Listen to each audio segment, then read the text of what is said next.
तो यहाँ पे हमें क्वाड्रिलेटरल की एक फिगर दी गई है जिसमें हमें पूछा गया है कि ए की किस वैल्यू के लिए जो ये क्वाड्रिलेटरल है एक पैरेललोग्राम बन जाएगा। अब देखिए यहाँ पे मैंने इस फिगर का नोमेनक्लेचर कर लिया है ए बी सी डी, और जहां पे डायगोनल मीट कर रहे हैं उसको मैंने ले लिया है पॉइंट ओ। अब हमें पता है कि अगर पैरेललोग्राम बनना है तो इसका मतलब क्या है कि जो डायगोनल है वो एक दूसरे को बाइसेक्ट करेंगे, और बाइसेक्ट करेंगे तो यहाँ पे O B it equal to हो जाएगा ओ डी, और O A it equal to हो जाएगा ओ सी, क्योंकि एक डायगोनल जैसे बी डी है तो बी डी इस ए सी को बाइसेक्ट कर रहा है दो पार्ट में, इक्वल इक्वल पार्ट्स में, तो ये इसके इक्वल हो जाएगा और ये पार्ट इसके इक्वल हो जाएगा। अब मैं लूँ किसको पहले, मैं लेता हूँ जिसमें सेम वेरिएबल है, इसमें सेम वेरिएबल है बी, तो मैं पहले इसको लेता हूँ। तो यहाँ पे मैं लिख दूंगा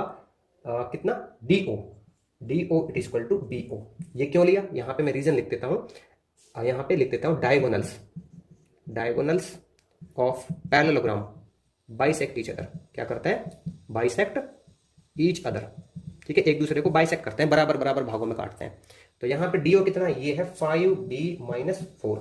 और ये कितना बी ओ, ये है 3b प्लस में 6। तो क्या करते हैं, वेरिएबल पार्ट्स को ले लेते हैं एक साइड, तो यहाँ पे 5b और ये इधर जाके आ जाएगा माइनस 3b इक्वल टू, ये यहाँ पे 6 पहले से, ये उधर जाके हो जाएगा प्लस का, तो 5b में से 3b जाएगा तो ये बचेगा 2b, तो 2b इक्वल टू आ जाएगा 10, ठीक है। यहाँ मैं ले लेता हूँ इसको, तो b इक्वल टू क्या आ जाएगा, 10 को डिवाइड कर देंगे 2 से, तो ये आ जाएगा 5, तो b की वैल्यू आ गई 5। अब उसी तरह से यहाँ पे जो ये डायगोनल है ये वाला बी डी, ये इसको बाइसेक्ट कर रहा है, किसको,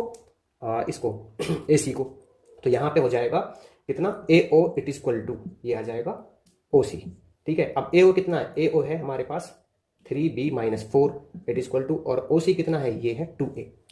तो यहाँ पे मैं b की वैल्यू निकाल चुका हूँ, तो b की वैल्यू रख दूंगा मैं इसमें, तो ये आ जाएगा कितना 3b, है ना, नहीं b की वैल्यू कितनी है यहाँ पे 5 है, तो 3 multiply 5 minus 4 it equal to 2a, तो ये आ जाएगा 3 पंजे 15, 15 में से 4 गए, ठीक है ना, और ये आ गया 2a, 15 में से 4 गए तो 11, 11 बराबर 2a, तो 11 इट इक्वल टू, यहाँ पे a की वैल्यू निकालूंगा ना मैं तो अपॉन में आ जाएगा 2, तो ये आ जाएगा 5 प्लस 1 अपॉन 2, तो a की वैल्यू आ जाएगी 5 प्लस 1 अपॉन 2। तो a की इस वैल्यू के लिए जो ये क्वाड्रिलेटरल है एक पैरेललोग्राम बन जाएगा।